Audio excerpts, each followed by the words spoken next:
समाचार गांधीनगरથી જ્યાં સીએમ ભૂપેન્દ્ર પટેલની અધ્યક્ષતામાં કેબિનેટની બેઠક મળવાની છે। તબીબી અભ્યાસક્રમમાં થયેલા ફી વધારા અંગે બેઠકમાં ચર્ચા થશે।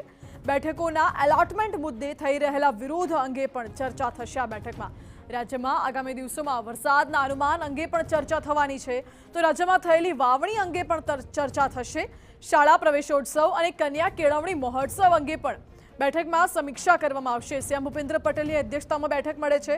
शिक्षकों और कॉम्प्यूटर शिक्षकों की भर्ती संदर्भे चर्चा थई शके छे। आ तरफ हरणी बोट दुर्घटनामां कोर्टे तत्कालीन 2 वीएमसी कमिश्नर अंगे आपेला चुकादा अंगे पण बेठकमां चर्चा थशे अने खेडूतोना पाक वीमा अंगे कोर्टनी टिप्पणी अंगे पण चर्चा थवानी शक्यता छे। आ तमाम मुद्दाओ छे जे आजनी आ केबिनेटनी बेठकमां चर्चामां रहेवाना छे। महत्वना मुद्दाओ पर आज बेठकमां निर्णय लेवाई शके छे।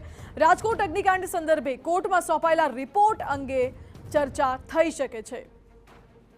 એટલે રાજકોટ અગ્નિકાંડ, વડોદરાનો હરણીકાંડ, એમાં હાઈકોર્ટની ટકોર, આ તમામ બાબતો છે। સાથે જ કૃષિ પાકોને વરસાદને લઈને ચર્ચા અને નીટની જે પરીક્ષા છે, મેડિકલના અભ્યાસક્રમમાં ફી વધારો જે કરવામાં આવ્યો છે, આ તમામ એ મુદ્દાઓ છે જેને આવરી લેવામાં આવશે અને મુખ્યપ્રધાનની અધ્યક્ષતામાં આ બેઠક મળી રહી છે, જેમાં આ તમામ મુદ્દાઓ પર આજે ચર્ચા થવાની છે। કેટલાક મુદ્દાઓ પર કોઈ મહત્વનો નિર્ણય પણ આવી શકે છે સરકાર તરફથી।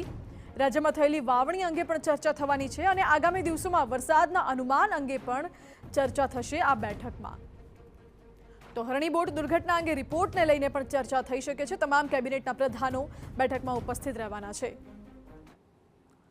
तो आ बेठक महत्वनी मानवामां आवी रही छे। वधु जाणकारी साथे जोड़ाई गया छे संवाददाता किंजल।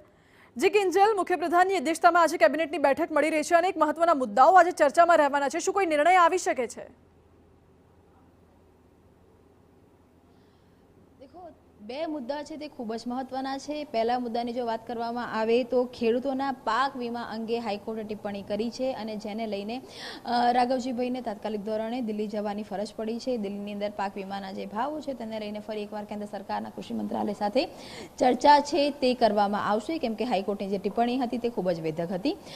તે મુદ્દે લઈ અને જે બેઠકમાં ચર્ચા છે તે થઈ શકે છે। બીજો મહત્વનો મુદ્દો એ છે કે હરણી જે દુર્ઘટના થઈ, હરણી દુર્ઘટનાની અંદર જે 2 કમિશનર છે તેમને જવાબદાર છે તે ઠેરવવામાં આવ્યા છે, જેની અંદર વિનોદ રાવ અને બીજા એક અધિકારી છે તેનો સમાવેશ થાય છે। આ વખતે હાઈકોર્ટ દ્વારા સ્પેસિફિક કયા કલમ હેઠળ તેમની સામે કાર્યવાહી થવી જોઈએ અથવા કાર્યવાહી કરવી તે પ્રકારના સરકારને હાઈકોર્ટે ડાયરેક્શન આપ્યા છે। 12 જુલાઈએ તેની જે બીજી સુનાવણી છે તે હાથ ધરાવવાની છે। ત્યારે કેબિનેટમાં આ જે મુદ્દો છે કેબિનેટની અંદર પણ અને ચર્ચાનો મુદ્દો છે તે થઈ શકે છે। તેની બાદની જે અધિકારીઓની જે બેઠક છે તેમાં પણ આ જે મુદ્દો છે તે ચર્ચાનો વિષય બની શકે છે। વિનોદ રાવ ની સામે આખરે પગલાં લેશે સરકાર કે નહીં તેના પર પણ સૌની મીટ છે તે મંડાયેલી છે। બીજી તરફ જો રાજકોટની વાત કરવામાં આવે તો રાજકોટની અંદર એસઆઈટીની જે કમિટી હતી તેના દ્વારા પણ રિપોર્ટ છે તે હાઈકોર્ટમાં આપવામાં આવ્યો છે અને તેની સાથે જ ડિપાર્ટમેન્ટલ ઇન્ક્વાયરી જે કન્ડક્ટ કરવામાં આવી હતી તે પણ રિપોર્ટ આપી દેવામાં આવ્યો છે। રાજકોટ જેવી દુર્ઘટના રાજ્યમાં ક્યાંય ન થાય તેની માટે ફાયરના જે નિયમો છે, ફાયરના જે નોર્મ્સ છે તે બદલવાની તજવીજ છે તે ચાલી રહી છે। તે નોર્મ્સને લઈને પણ બેઠકમાં ચર્ચા છે તે થઈ શકે છે।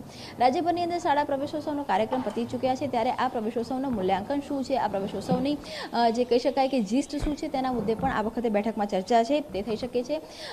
રાજ્યમાં વાત કરવામાં આવે તો એક સારો વરસાદ અત્યાર સુધી થયો છે, વાવણી પણ થઈ રહી છે, ત્યારે જે પાક અને વાવેતર છે તેને લઈને પણ બેઠકમાં ચર્ચા છે તે થઈ શકે છે। બીજો છે કે રાજ્યમાં અત્યારે જે મહત્વનો મુદ્દો છે એ છે કે જેએમઈઆરસીના જે ફી છે, ફીનું જે સ્ટ્રક્ચર છે તે વધારવામાં આવ્યું છે, જેને લઈને રાજ્યની અંદર એક જે મેડિકલ સ્ટુડન્ટ છે તેમાં એક આંદોલનનો માહોલ બની રહ્યો છે।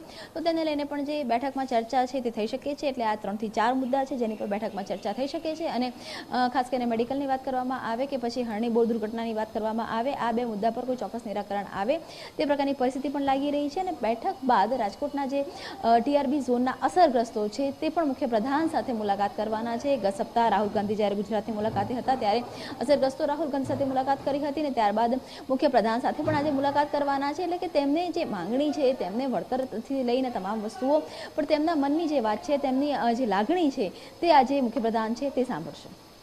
જી કિંજલ, બિલકુલ આભાર આપનો। એટલે મહત્વના મુદ્દાઓને લઈને ચર્ચા થશે અને કોઈ નિરાકરણ આવવાની પણ શક્યતા। આ ઉપરાંત રાજકોટ અગ્નિકાંડના જે પીડિતો છે તે પીડિતો પણ આ બેઠક બાદ મુખ્યપ્રધાન ભૂપેન્દ્ર પટેલ સાથે મુલાકાત કરવાના છે। આપણે જણાવી દઈએ કે અગાઉ રાજકોટ અગ્નિકાંડના પીડિતો રાહુલ ગાંધીને પણ મળ્યા હતા। આજે મુખ્યપ્રધાન ભૂપેન્દ્ર પટેલને પણ મળવાના છે। આ સાથે જણાવી દઈએ કે હરણી બોટ દુર્ઘટના અંગે રિપોર્ટ જે હાઈકોર્ટનો છે તેની પણ ચર્ચા બેઠકમાં થઈ શકે છે।